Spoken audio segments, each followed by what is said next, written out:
Hello అండి. ఎలా ఉన్నారండి? అందరూ బాగున్నారా అండి? మా ఇంట్లో అయితే మారేడు చెట్టు ఉందండి. ఇదే అండి ఆ చెట్టు.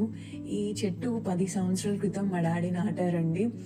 కొంతమంది మారేడు చెట్టు ఇంట్లో ఉండొచ్చు అంటున్నారు, ఉండకూడదు అంటున్నారండి. మా డ్యాడీ ఏమో ఉన్న మొక్కకి ఎందుకు ప్రాణం తీయడం అని ఇంకా ఉంచేసామండి. మా అమ్మేమో రోజు మారేడు చెట్టుకి 3 సార్లు ప్రదక్షిణాలు చేసి నీళ్లు పోస్తారు.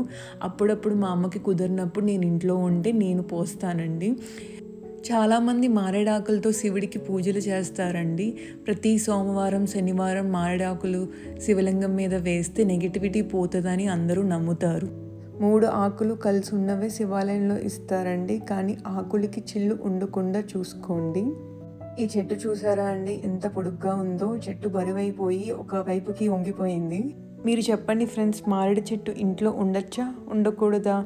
వీడియో నచ్చితే కనుక సబ్స్క్రైబ్ చేయడం మర్చిపోద్దండి.